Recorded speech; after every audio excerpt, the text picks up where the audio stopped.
sabar ketika menerima musibah itu tempatnya di awal ya. Jadi otomatis ada musibah langsung sabar, tidak dipikir, tidak dipersiapkan, tapi itu secara otomatis inilah orang-orang yang telah memiliki kesabaran yang sempurna. Tidak butuh waktu, saiki susah sedih, baru ngono mikir, tak sedih tetap ora kembali. Uang tetap hilang, kadung hilang ya.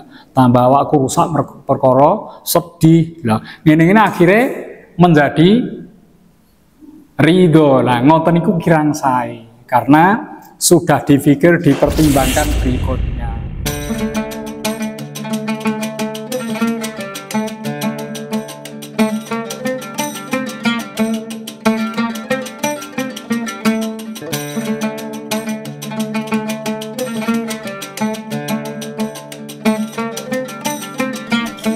Assalamualaikum warahmatullahi wabarakatuh.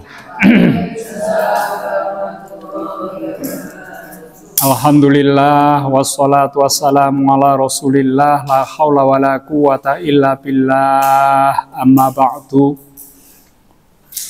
Para jamaah, para ibu sederek sedaya rahimakumullah, monggo sesarengan sami muji syukur wonten ngarsanipun Allah Subhanahu wa taala biqaulina alhamdulillah wa syukrulillah. Dene menapa ngantos dinten menika kula panjenengan tasih pinaringan sehat wal afiah, tasih dipun paringi kesempatan saged kempal wonten menika majelis. Mugi napa ingkang kita lampahi ndadosaken amal sae ingkang dipun tampi dening Allah Subhanahu wa taala. Amin ya rabbal alamin. Shalawat salam mugi tansah kunjuk wonten ngarsanipun Nabi kita Muhammad sallallahu alaihi wasallam, keluarginipun, para sahabatipun, mugi saged lumeber dumateng kita sedaya, kula panjenengan keluargi kita tiyang sepuh kita wonten ing yaumil qiyamah, mugi saged pikantuk syafaatul uzma. Amin amin ya rabbal alamin. Dumugi halaman pinten Bu Tri Martini? 306 nggih. Pas aliennya pertama atas nggih. Nggih. Niki babipun tasih nerangake ridho serta bertawakal, menyerahkan pengaturan berbagai urusan kepada Allah. Jadi kalau ketentuan Allah untuk diri kita, kita terima dengan ridho. Tapi kalau amal kita untuk Allah, kita lakukan dengan ikhlas, ya, ke atas ikhlas, dari atas ke bawah kita terima dengan ridho. Ridho terhadap ketentuan Allah, ridho terhadap takdir Allah. Kalian ingkang setunggal kula panjenengan ya menyerahkan pengaturan berbagai urusan kepada Allah, termasuk yang telah dibahas panjang lebar adalah rizki. Kita lanjut nggih. Dialah yang mencukupi segala kebutuhan kita. Dialah sebaik-baik tempat bertawakal. Dialah yang maha kuasa, lagi tiada batas bagi kekuasaannya. Dialah yang maha bijaksana, lagi tiada batas bagi kebijaksanaannya. Dialah yang maha pengasih dan tak terhingga kasih sayangnya. Ini sebuah ungkapan bahwasanya Allah maha kuasa atas segala sesuatu. Ya, Allah telah menciptakan alam semesta dengan berbagai macam ketentuannya. Kados kula njenengan pun ditentokke, ya. Maka saatnya ini kita untuk berusaha dan berserah diri kepada Allah. Jadi ada usaha, ada berserah diri. Kalau seseorang tidak menyerahkan segala hasil usaha kepada Allah, kalau nanti berhasil akan sombong, kalau dia gagal akan putus asa. Lah, tapi nek kula panjenengan menyerahkan segala hasil usaha kepada Allah, itu akan serba baik. Kalau berhasil kita syukur, kalau gagal kita bersabar, berusaha lagi, lan niku. Mula niki dalam ungkapan tadi Allah Maha Kuasa, Allah Maha Bijaksana, ya, Allah Maha Mengetahui, Maha Pengasih dan lain sebagainya, ungkapan bahwa yang kita jadikan tempat bergantung dari segala urusan kita adalah Sang Maha Kuasa. Maka kita harus tenang, harus yakin tentang segala keputusannya. Barang siapa yang bersifat demikian, pasti dia akan bertawakal kepada Allah dan akan menyerahkan segala urusannya kepadanya. Jadi kalau kita tahu bahwa Allah Maha Kuasa, Maha Bijaksana, ya, Allah Maha Pengasih, dan segala kebaikan kesempurnaan yang lain, maka kita akan bertawakal kepada Allah, berserah diri kepada Zat yang sempurna itu. Hendaklah kau berserah diri kepadanya. Begitu pula, hendaklah kau memantapkan keyakinan di dalam hati bahwa apa yang telah Allah Subhanahu wa Ta'ala tetapkan bagimu adalah perkara paling tepat dan yang paling baik untuk dirimu. Sesungguhnya ilmu kita tidak akan menjangkau bagaimana tata cara dan rahasia-rahasia yang ada di dalam ketetapan itu. Ya, jadi kadang-kadang apa yang ditetapkan Allah untuk diri kita belum bisa kita pahami, bahwa ketetapan Allah itu mengandung hikmah yang besar. Kadang-kadang belum kita pahami. Kata Putri kemarin itu, kenapa kita sulit memahami sinyal-sinyal yang dikirimkan Allah? Karena hati kita masih ya kotor, masih ada penghalang-penghalangnya. Dengan cara apa kita membuka hati supaya terbuka? Dengan banyak bertaubat, berzikir, makan makanan yang halal, ya. Kemudian juga membiasakan diri berbuat kebaikan. Itu hati akan menjadi jernih. Semakin hati jernih, maka apapun yang ditetapkan Allah untuk diri kita selalu diterima dengan baik, diambil sebuah pelajaran. Nah, niku nggih. Jadi belum tentu yang disampaikan Allah kepada kita, baik itu kenikmatan maupun ujian cobaan, kita bisa memahami dengan benar, ya. Maka mari kita berhusnudzon, apapun yang ditetapkan Allah pasti ada nilai kebaikannya. Kula jenengan belajar untuk bersabar. Ya Allah, berikanlah kami memiliki sifat yang sabar. Allah tidak membiarkan begitu saja. Kula jenengan kepanggih kalih tiang-tiang ingkang boten sae. Coba bagaimana kesabaran yang kita punya. Itu ternyata ada teman yang usil, bagaimana kesabaran kita kepada dia. Nah, itu sedang diuji. Makanya kalau kita ingin diberikan Allah memiliki sifat sabar, kita harus siap menghadapi cobaan ujian dengan lapang hati. Tidak mungkin orang itu diberi kesabaran tanpa adanya ujian, mesti wonten, ya. Nah, itu makanya mari kita respon apapun yang ditetapkan Allah untuk diri kita dengan mengambil pelajaran dari kebaikan yang kita terima maupun hal-hal buruk yang sedang menimpa diri kita, ya. Kalau kita bisa belajar seperti itu, maka tidak ada istilahnya kita berhenti untuk memperbaiki diri, ya. Kalau kita tahu ada teman kita yang baik perilakunya, budi pekertinya, akhlaknya, kita jadikan contoh.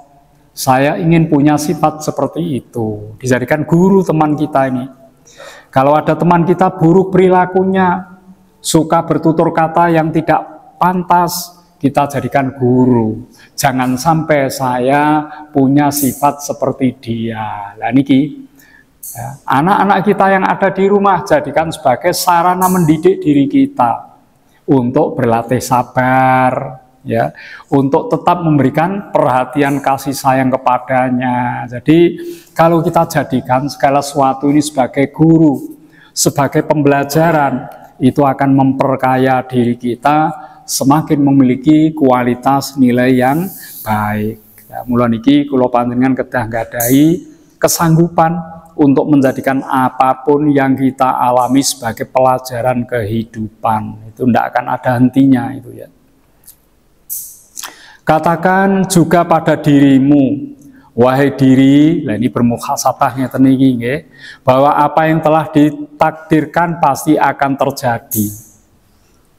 Tiada gunanya kau menghadapinya dengan kekecewaan. Kekecewaan tidak akan merubah takdir, bahkan itu akan mendatangkan malapetaka untuk diri kita. Maka jangan sampai hal buruk sekalipun yang menimpa kita diterima dengan kekecewaan. Jangan sampai, harus diambil sebagai pelajaran. Sedangkan pilihan itu jatuh pada apa yang diciptakan oleh Allah Subhanahu wa Ta'ala, maka tidak ada tempat untuk kecewa terhadapnya ya. Jadi ini kalau kita miliki sikap seperti ini ya, kita akan senantiasa menjadi orang yang tentram jiwanya ya, tidak bersedih, tidak kecewa karena apapun yang terjadi setelah kita usaha secara maksimal, itu adalah pilihannya Allah ya, pilihannya Allah ya. Bukankah kau telah berikrar, aku telah rela menerima Allah sebagai Tuhan, raditu billahi robba ya, wabil islami dina, itu ikrar kita. Tapi kenapa Allah memberikan suatu keputusan masih kecewa ya? Kalau itu sudah keputusan Allah, tentunya kita berusaha dengan maksimal, maka ketentuan Allah harus kita terima dengan ya lapang hati, ridho terhadap takdir ya. Mulane riyen wonten sunggalipun keterangan nek kula njenengan boten ridho dengan takdir yang ditetapkan Allah, carilah Tuhan lain selain diriku. Dan ada kelanjutan lagi dari hadis itu, hendaklah kamu keluar dari kolong langit. Ya, ini kan pindah tempuh di meneh repot nggih. Bumi langit milik Allah ya.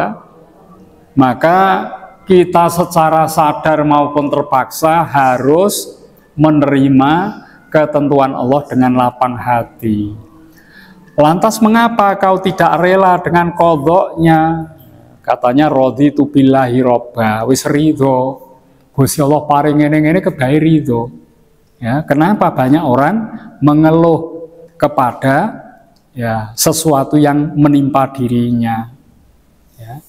Padahal qadha termasuk urusan rububiyah, ketuhanan, dan merupakan haknya Allah. Maka engkau harus ridho terhadapnya. Niki ya sangka sithik belajar nggih. Apapun setelah kita usaha maksimal, yang kita dapatkan berhasil maupun tidak, kita harus belajar untuk menerima dengan lapang hati, dengan ridho ya. Wes hati-hati kok bisa ngalami tabrakan musibah ya. Wis ditampa niku pancen nggih ketentuannya.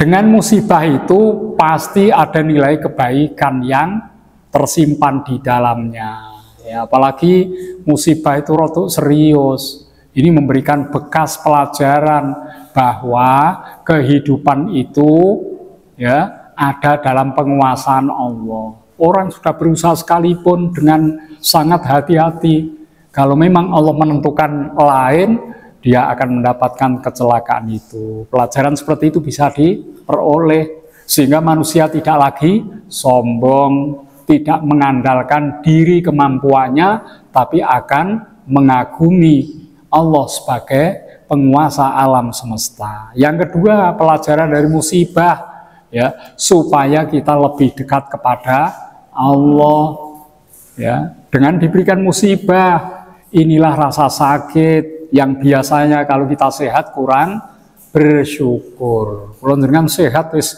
bertahun-tahun, kadang ora dirasakne. Nek wis sirahe pusing, ilati rasane pahit, mak mau popo pahit kabeh, baru merasakan betapa nikmatnya sehat. Lho niku. Mulane wonten setunggalipun hadis ya, as-sihhatu kanzun. Sehat itu ibarat nopo? Kuluk itu apa? Mahkota, ya.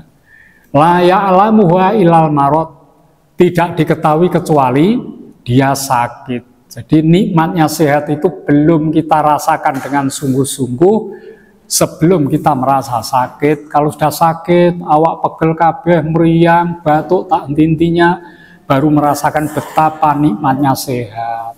Padahal jenengan kula lorone karo sehate tasih kata sehate. Lah ngoten nek diparingi ujian, cobaan berupa sakit yang keluar keluhan ya. Nah, makanya dengan sakit itu diingatkanlah kita akan nikmatnya sehat. Dengan sakit itu kita bisa mengambil pelajaran bahwasanya kehidupan ini tidak sesuai dengan apa yang kita harapkan. Karepe kula njenengan kan rezekine akeh, awake sehat, umure panjang. Terus pokoknya orang ngalami sing rekoso-rekoso kan ngoten nggih. Sedaya tiyang ngoten niku. Ternyata kehidupan tidak seperti yang kita harapkan. Ada sisi lain kita tidak mampu untuk mengaturnya. Nah itulah sisi lain harus kita yakini adalah ketentuan-ketentuan Allah Subhanahu wa taala. Niki nggih. Demikian pula ketika kau tertimpa musibah dan terjadi sesuatu yang tidak kau sukai, hendaklah kau menjaga dirimu dari musibah dan hal yang tidak kau senangi. Lalu jika musibah tetap menimpamu, mantapkanlah hatimu sehingga kau tidak tenggelam dalam kesedihan. Ki sing angel ya, rata-rata nek musibah ya wis sedih itu maklum ya. Tapi kalau orang-orang sufi itu akan memanage hatinya sehingga musibah-musibah itu diterima baik ya, sehingga dia tetap ya bersyukur atas karunia Allah berupa musibah. Nah niki sing berat niki. Nek wong normal kan musibah diterima dengan susah normal, nikmat diterima dengan senang hati itu normal.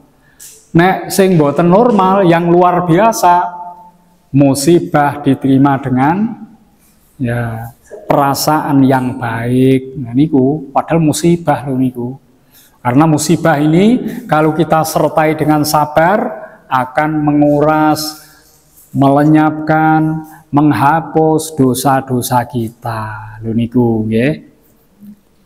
Jangan menampakkan keluh kesah dan kegelisahan, terutama ketika awal musibah itu terjadi. Sebab pada saat itulah sesungguhnya kesabaranmu diuji. Riyen ponate diaturke sabar ketika menerima musibah itu tempatnya di awal ya. Jadi otomatis ada musibah langsung sabar, tidak dipikir, tidak dipersiapkan, tapi itu secara otomatis inilah orang-orang yang telah memiliki kesabaran yang sempurna. Jadi mboten dipersiapke ya. Pada saat itu jiwa begitu cepat berlarut dalam kesedihan ya. Jadi musibah datang langsung direspon baik. Nah niku tiyang ingkang sae ngoten niku. Tidak butuh waktu. Saiki susah sedih, baru ngono mikir, tak sedih tetap ora kembali. Uang tetap hilang, kadung hilang ya. Tambah awakku rusak perkara sedih. Lah ngene-ngene akhirnya menjadi ridho. Nah ngoten niku kirang sae karena sudah dipikir, dipertimbangkan berikutnya. Orang yang asli ridho ketika musibah datang langsung berhusnudzon kepada Allah. Nek iso ngene awake dhewe tentrem. Nggih, tidak mudah berkeluh kesah. Kenapa sih kita sering berkeluh kesah? Karena tidak menerima ketentuan Allah dengan ridho. Karena itu ya, kalau ridho nggak ada yang perlu dikeluh kesahi, nggak ada. Ya. Ya. Niki nggih. Maka katakanlah pada dirimu, wahai diri. Nah, ini muhasabah ngeten niki nggih.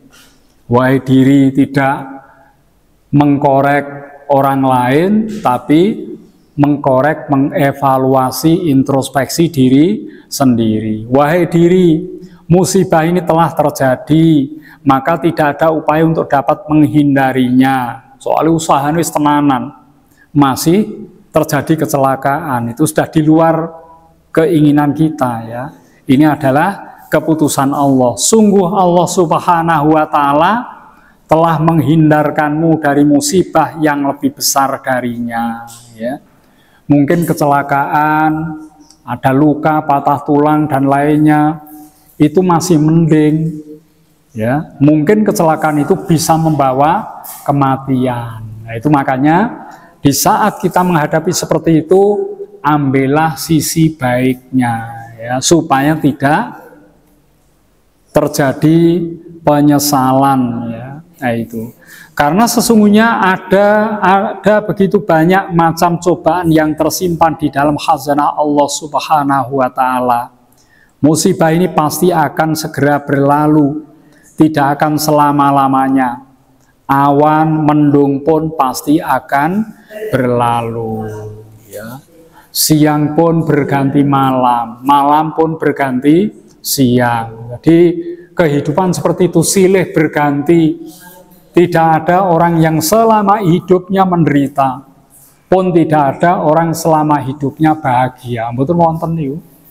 Sinten mawon niku berlaku ya, pasang surut berlaku, kesenangan kesusahan itu sudah menjadi ya bawaan kehidupan ya. Siang malam silih berganti. Maka kebahagiaan kesusahan pun demikian ya. Ya, maka bertahanlah sebentar wahai diri. Jadi nek kula jenengan menerima musibah, cobaan, ujian, kita sadarkan diri kita untuk bertahan, bersabar ya. Pasti itu akan berlalu. Rasa sakit pun lama-kelamaan akan menjadi reda.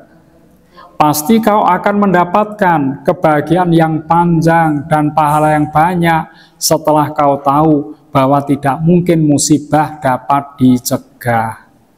Kula jenengan wis ndonga ya. Allahumma inni a'udzubika min jahdil bala wa tarkis syiqa wa su'il qadha wa syamatatil a'da. Wis ndonga kaya ngono. Wis hati-hati tapi masih juga mendapat musibah. Kalau seperti ini bagaimana? Kembalikanlah bahwa ini merupakan suatu ketentuan Allah. Ambil pelajaran. Kalau kita ikhlas, ya, kalau kita ridho, kalau kita sabar, maka kesabaran kita atas kesusahan itu akan berpahala besar. Ya. Langsung dosane kula panjenengan banyak yang diampuni oleh Allah Subhanahu wa Ta'ala. Maka kalangan para sufi kalau mendapatkan musibah-musibah itu diterimanya dengan husnudzon kepada Allah, tidak perlu bersedih hati. Jadi ini perlu latihan karena ini di bawah di atas rata-rata yang normal nih nggih. Normalnya untuk musibah kan susah ya. Omai kobong tangisan ya. Ya itu sudah normal, tapi kita harus meningkatkan level kepribadian kita lebih baik dari itu. Ya, ketika apapun yang terjadi sebagai cobaan ujian dari Allah, kita harus kuat menghadapi, siap menghadapi dengan lapang hati, dengan ridho kepada ketentuan Allah Subhanahu wa Ta'ala. Maka tidak ada faedahnya bersedih atas musibah yang datang. Itu akan menambah kesusahan, menambah beban berat ya. Karena pada hakikatnya tidak ada musibah tanpa duka dan kesabaran. Maka sibukkan lisanmu dengan kalimat istirja, bunyinya inna lillahi wa inna ilaihi raji'un. Sesungguhnya kami semuanya milik Allah, kami akan kembali kepadanya. Anggota keluarga kula jenengan, ya anak, suami, istri milik Allah. Suatu saat akan terjadi, mungkin kita meninggalkan mereka, atau mungkin di antara mereka meninggalkan kita. Itu pasti suatu saat akan terjadi. Istri suami yang dicintainya akan berpisah. Anak yang dikasihnya pun akan berpisah. Itu pasti saatnya akan terjadi. Mula niki kula dengan kudu siap ya. Suatu saat terjadi itu kita harus berpedoman innalillahi wa inna ilaihi rajiun. Kita milik Allah dan kita akan kembali kepada Allah. Juga sibukkan hatimu dengan berzikir, mengingat pahala yang bisa diperoleh dari sisi Allah. Nek kula dengan diuji dan kita tetap tabah sabar, itu pahalanya sangat besar. Niki jiwa yang betul-betul telah mapan ya, mendapat kenikmatan bersyukur, tidak berfoya-foya ya, mendapat kesedihan tabah sabar, tidak putus asa. Ini luar biasa.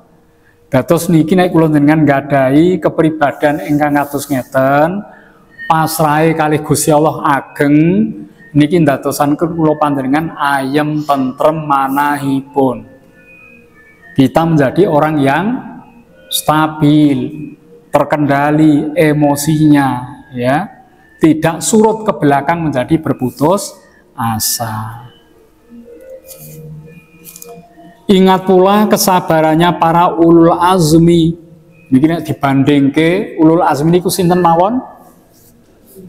Nuh, Ibrahim, Isa, Musa, Muhammad. Gangsal niki.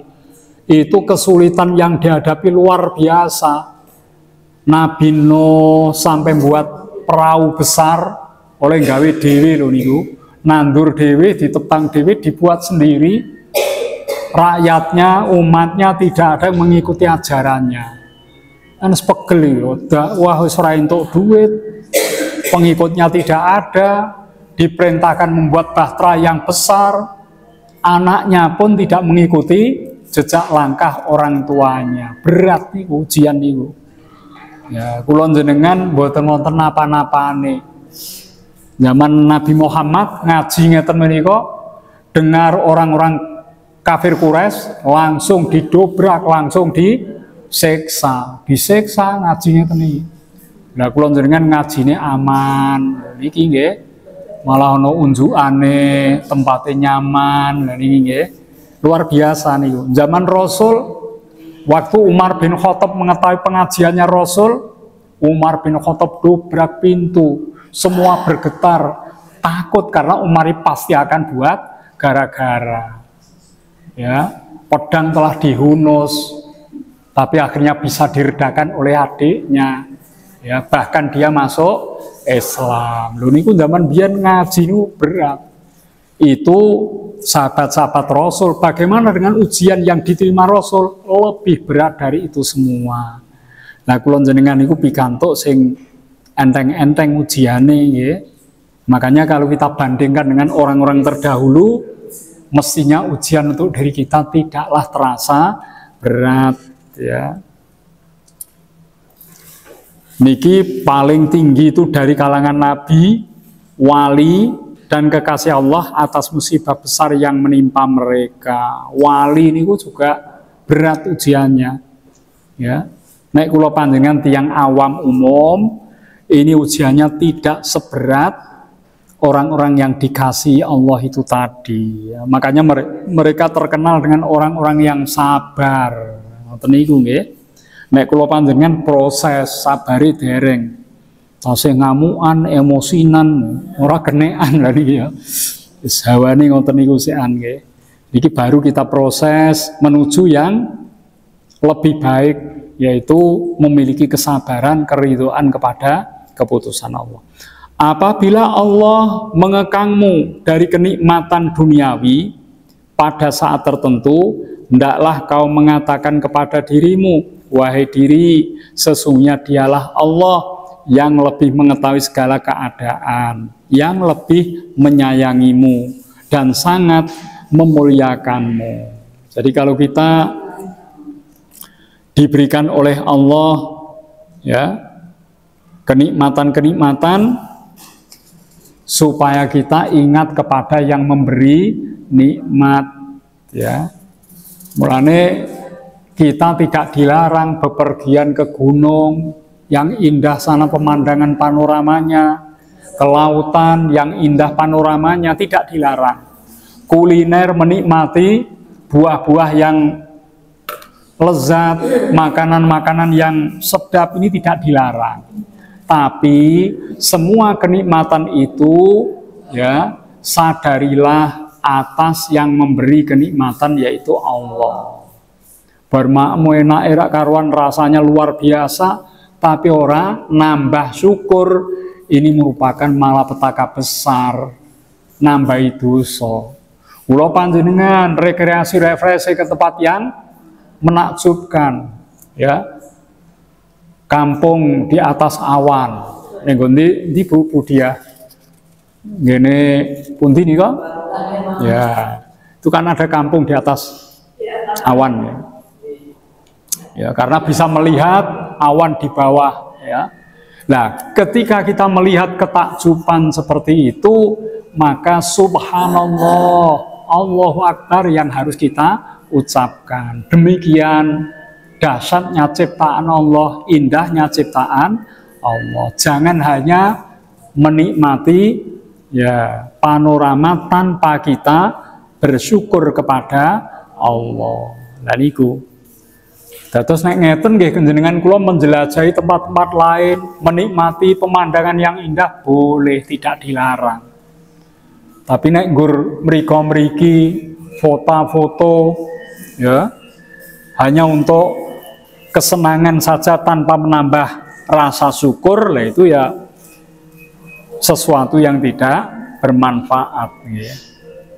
Jadi diri kita harus dijelaskan seperti itu, bahwa semuanya ini dari Allah, ya. Sementara aku adalah hambanya yang mengenal dan menauhidkan dia, maka apakah aku akan sama dengan orang kafir itu dalam urusan sepotong roti? Sungguh mustahil jika Allah SWT tidak menghargaiku. Jadi jangan sampai kula jenengan menikmati makanan atau apapun yang ada tanpa ada rasa syukur. Nek wong kafir kan ngoten, ya. Kesenangan ya hanya kesenangan biasa saja. Kaum hedonisme yang mengejar kesenangan nafsu niku nggih karepe mboten wonten larangan-larangan. Berzina dibolehkan, minuman keras tidak dilarang, ya, mau mandi di pantai dengan telanjang pun tidak ada urusan, itu boleh. Kemauannya mereka kaum hedonis itu bebas tanpa ada aturan larangan. Ya, tapi itu semua ternyata tidak akan membuahkan ketenangan, kebahagiaan. Bosen nek bendino kaya ngono, bendino ngene, bosen, mesti bosen, ya. Ya, oleh karena itu ajaran Islam akan membawa kepada kita untuk meraih kebahagiaan yang sejati, tidak bergantung pada materi, tapi tergantung kepada hati yang suci, sehingga kebahagiaan itu tidak usah dicari jauh-jauh. Dimanapun kita berada akan merasa tentram dan bahagia karena hatinya senantiasa, ya, bertaut kepada Allah Subhanahu wa Ta'ala, hatinya selalu ridho kepada ketentuan Allah Subhanahu wa Ta'ala. Sambil mempersiapkan pertanyaan-pertanyaan niki mangke nggih, ini sampai akhir khatam mangke Jumat depan ganti kitab nggih. Ketahuilah wahai diriku, ini muhasabah. Pada hakikatnya Allah Subhanahu wa Ta'ala tidak pernah mengekangmu dari kenikmatan duniawi ini kecuali demi sebuah manfaat yang besar. Allah Subhanahu wa Ta'ala pasti akan mendatangkan kemudahan setelah adanya kesulitan. Maka bersabarlah barang sejenak, kau akan menyaksikan keajaiban dari kesempurnaan ciptaan Allah Subhanahu wa Ta'ala. Tidaklah kau dengar seorang penyair yang mengatakan, tunggulah campur tangan Tuhanmu, pasti akan datang. Apa yang kau inginkan dari kebahagiaan telah dekat. Jangan berputus asa jika musibah menimpamu, sebab berapa banyak keajaiban dalam hal-hal gaib. Ya. Niki kula panjenengan ya sebetulnya tidak pernah dikurangi sedikit pun jatah rizki kenikmatan yang telah disediakan oleh Allah. Karena semua makhluk setelah dicipta Allah itu disertakan rizkinya, kesenangannya. Tapi kalau ada sesuatu ujian, cobaan, kesulitan, itu pasti ada maksud yang lain. Ya. Karena kalau kula jenengan nikmat terus, tidak pernah mengalami kesusahan, maka nikmat itu akan tidak terasa indah. Ya. Contohnya kula wong sawangsul ngekek contoh KTP. Kula jenengan duwe KTP, KTP-nya ada di dompet terus-menerus tidak merasa membuat kita nyaman bahagia. Tapi nek KTP kesingsal, padahal ini dibutuhkan, harus difotokopi, disertakan KTP asli, panjenengan akan mendapatkan ya suatu hadiah besar mungkin ya. Ternyata KTP ini kesingsal. Nah, niku baru tahu nanti setelah KTP ketemu betapa rasa nikmat senangnya itu akan ya bertambah besar. Lah itu nggih. Ya. Itu banyak hal yang memang ditunda oleh Allah supaya nanti timbul suatu perasaan-perasaan yang ya susah, akhirnya setelah itu ada jalan keluarnya menjadi senang. Nah, seperti itu. Jadi makanya inna ma'al usri yusron. Sesungguhnya bersama, bukan setelah loh nggih. Ma'a itu artinya bersama. Sesungguhnya bersama kesulitan itu ada kemudahan. Jadi kemudahan itu sudah ada di itu. Cuma ya mengiring ada dalam satu itu. Cuma ya kita belum mendapatkannya. Tapi nanti setelah berlalu kesulitan itu, maka ya kemudahan itu akan langsung didapatkan. Itu sampai diulang 2 kali. Fa inna ma'al usri yusra. Kenapa Allah membuat kesulitan kok tidak dipermudah semuanya? Dengan kesulitan ini tadi, orang akan lebih merasakan kenikmatan itu. Anak kula winginane sariawan beberapa hari sampai minum aja susah. Nah niki nggih. Kenapa dibuat sakit begitu? Tidak dibuat sehat supaya orang itu syukur. Ternyata setelah reda-reda akhirnya sembuh, maka minum menjadi suatu kenikmatan yang lebih tinggi nilainya. Makan menjadi luar biasa. Padahal biasanya maem ya mboten krasa luar biasa. Setelah diberikan sakit, bicara aja susah, kemudian bisa makan, bisa minum, bisa bicara, maka itu menjadi suatu yang nikmat. Kaya dene kula jenengan nek poso, ya setiap hari kita minum, ya biasa saja. Tapi setelah kita berpuasa, nggak boleh minum. Maghrib tiba, air jernih ini benar-benar istimewa rasanya di tenggorokan kita. Seperti itu. Jadi kalau Allah memberikan kesulitan, ujian, itu pada hakikatnya di balik itu ada rahasia yang akan kita rasakan sebagai karunia Allah. Ya. Dan tidak ada orang itu terus-menerus dalam penderitaan. Sakit ada sembuhnya, susah ada senangnya, jalan pun buntu ada solusinya. Nah itu. Maka kita harus optimis ya. Ya. Nek pepatah bahasa Indonesia napa Kak harus nih kok.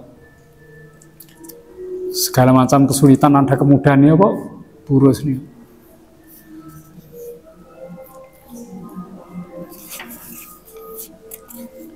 Penyair lain juga mengatakan, ingatlah wahai orang yang selalu gelisah, sesungguhnya kesulitan itu akan pergi. Maka pikirkanlah tentang surah Alam Nasroh laka sodrok nika wau nggih. Niki disuruh berpikir itu karena tidak akan kesulitan itu selamanya. Maka satu kesulitan akan diapit dua kemudahan. Jadi kalau ayatnya kan diulang, jadi kesulitan itu ada kemudahan satu berbanding dua kalau kita mau meyakini itu. Jika kau mengulang-ulangnya, kau akan bahagia. Jadi innama al usri yusra. Itu kita berulang-ulang membacanya, ya, itu akan menumbuhkan semangat. Kita tidak akan terpuruk dalam kesusahan. Karena janji Allah, setelah kesusahan pasti ada kemudahan. Setelah kesulitan ada kemudahan. Apabila kau mencoba zikir-zikir dan nasihat di atas, lalu kau rutin dengan mengulang dan membiasakannya dalam waktu singkat, kemudahan akan menghampirimu. Terlebih pada saat kau berkeinginan besar dan berusaha keras. Ini namanya jari Pak Narto ini law of attraction. Ya, jadi kalau kita berpikir tentang hal yang positif, yang datang hal-hal positif. Tapi kalau berpikir kita negatif-negatif, yang datang juga negatif. Dan itu kata motivator Pak Sunarto niku ya. Nah, itu bisa seperti itu ya. Nah, mulane kula panjenengan dikengen apa njagi perasaan kita supaya dalam kondisi yang baik, husnudzon. Nah itu ya. Nek pikirane kok sakit mati ora suwe niku. Loro tenan mati ya. Kula jenengan kudu sehat, sembuh, panjang umur, bahagia kudu. Motivasi diri kita harus seperti itu. Sehingga kita tidak susah terus. Ini dindinggon sing dipikir mati loro, kapan senenge. Kula jenengan dimanapun tempat kita harus bangkitkan semangat dari diri kita untuk ya hal-hal yang baik ya. Kita pasti akan sukses. Ya, kudu ngono ya. Optimis kan ngoten niku. Jangan pesimis. Paling gagal, paling ora iso, apa ngoten. Ya, kula jenengan pokoknya duwe maksud sing sae, harus bisa, harus sukses ya. Sehingga ada upaya. Nek paling ra iso, paling gagal berarti tidak ada upaya. Nah niku nggih. Ya. Ngoten niku, saya harus bisa. Ya, yang lain bisa, saya harus bisa. Ya, kalau ada upaya seperti itu sehingga disertai usaha yang baik-baik sehingga akan berhasil. Nah, itu motivasi seperti itu sangat penting ya. Ya. Wong nek kadung pede ngoten niku ya nek mulang bareng dadi lancar. Delalah kok ya ngucapkene serba bener, golek contoh ora angel. Lah ngoten niku nggih, mudah dipaham. Niku nek kula dengan optimis. Tapi nek pesimis bocah wangel-angel dedel-dedel banget bocah wis ora iso didik misale. Dengan pesimis ngoten ora upaya akhirnya ngomong dadi angel. Ya, dadi angel ngoten niku. Maka ini mari dibangkitkan motivasi diri kita masing-masing untuk senantiasa berada dalam positive thinking, berpikir positif. Setelah kau berhasil melindungi dirimu dari keempat rintangan tersebut, kau telah selamat dari kepayahan dan kesulitannya. Berarti kau telah termasuk golongan hambanya yang bertawakal, berserah diri, ridho terhadap qadha qadarnya, dan sabar atas cobaan. Nek duwe papat iki luar biasa, ya, sabar, ya, ridho, ya, kemudian tawakal.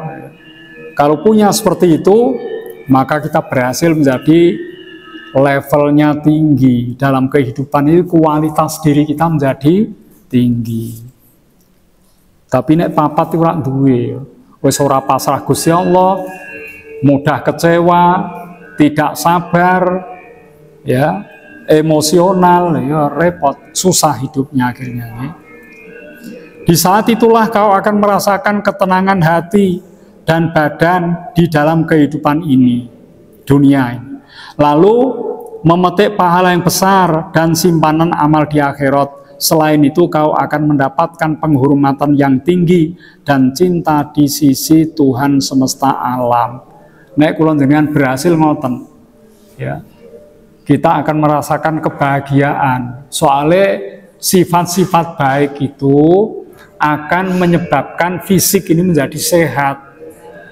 Tapi kalau rohaninya buruk, sifatnya buruk, maka jasmani akan menjadi sakit. Itu terdapat hubungan yang istilahnya timbal balik, ya. Hati yang sehat bisa menciptakan badan sehat, ya. Kemudian hati yang sakit bisa mempengaruhi fisik menjadi sakit. Katanya orang bersedih 5 menit, kula jenengan kan sering bersedih, kadang orang ngerti sebabnya, ngerti pokoknya sedih, ora seneng karo iki, ora seneng. Model ngoten niku nggih, 5 menit mawon ternyata ya sel darah putih itu akan berkurang, ketahanan tubuh kita akan berkurang selama 60 jam. Itu 60 jam itu piro?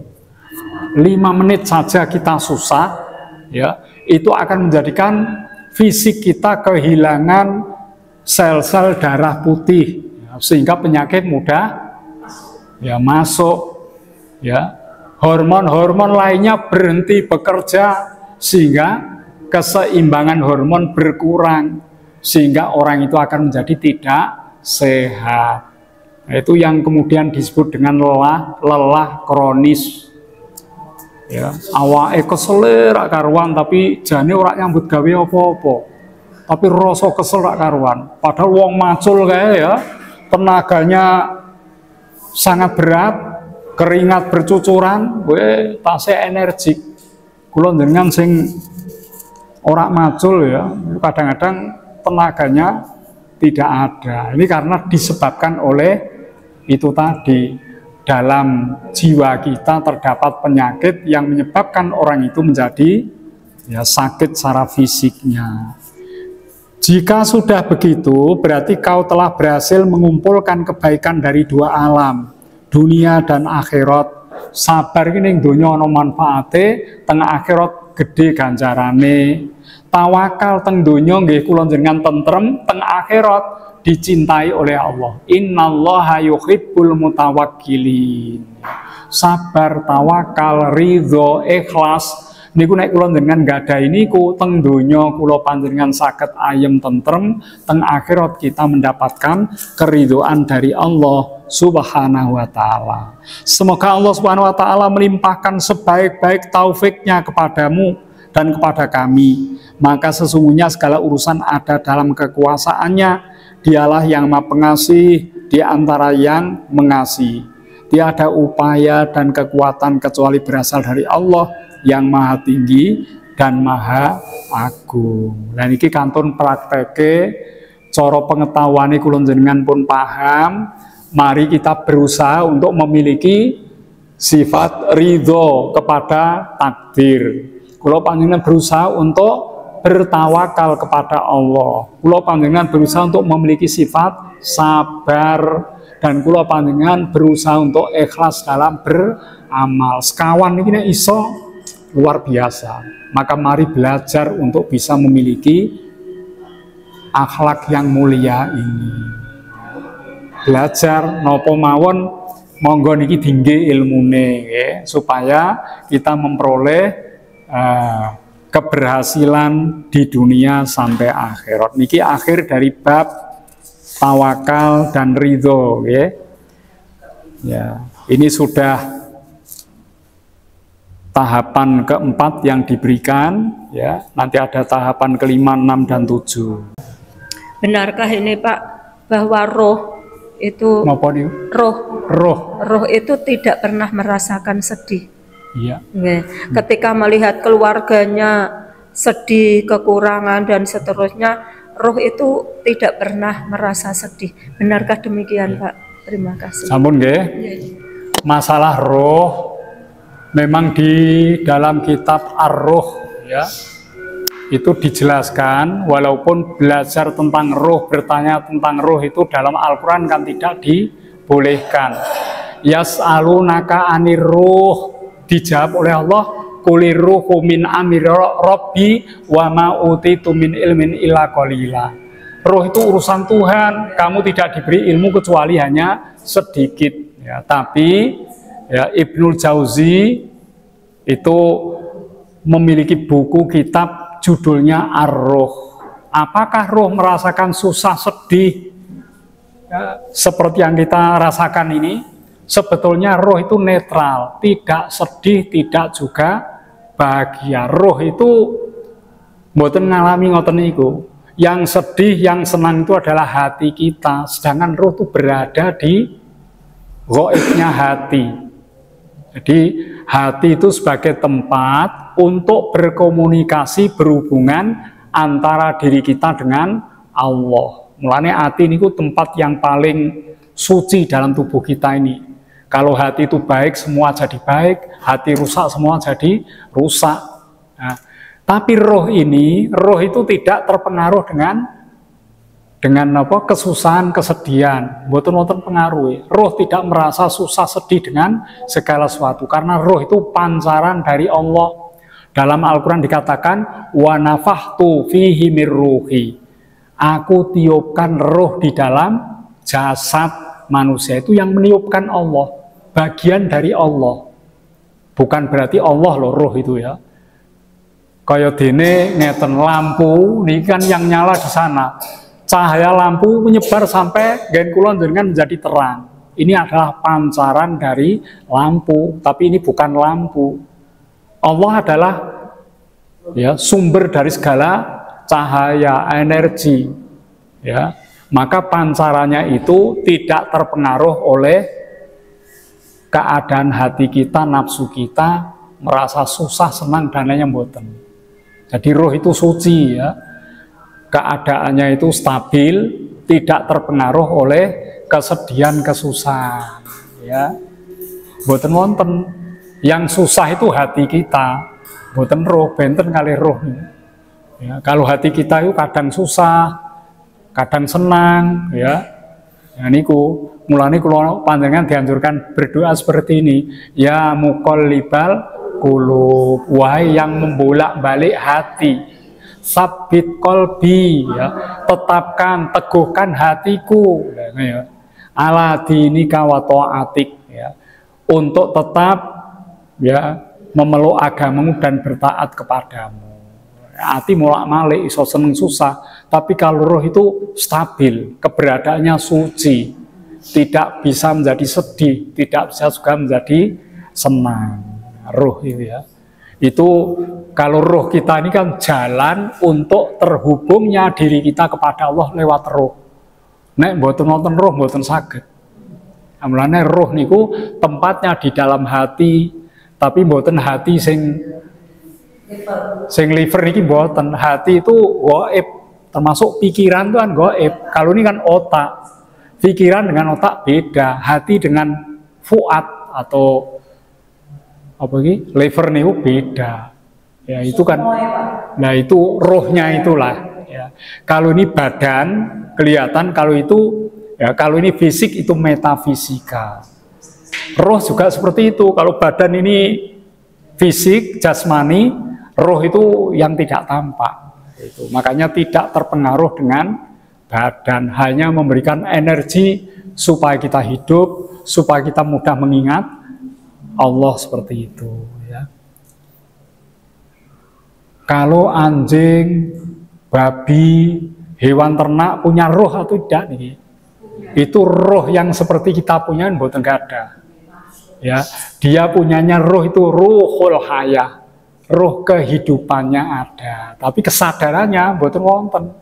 Nek kula jenengan duwe kesadaran itu, di saat hati kita terbuka, kula jenengan kok salat, itu terhubungnya kepada Allah intens, sehingga kita merasakan demikian dahsyatnya hubungan itu. Iso nangis perkara ngoten niku. Ya. Dan niku dados roh seperti itu ya. Kalau hatinya bersih, roh itu akan terhubung pada Allah dengan mudah. sehingga rahasia-rahasia gaib itu akan diketahui dengan jelas. Niku. Dan mari kita praktekkan harus menghasilkan niku wau, ridho, tawakal, sabar, ikhlas. Niku. Monggo niku di ning pelajaran dinten niki mawon niki wau kan ridho karo tawakal. Tapi kan perlu kesabaran. Ya, ridho tidak akan terjadi kecuali kita sabar, ikhlas. Lah niku sekawan niku monggo dipun damel amaliyah kula panjenengan.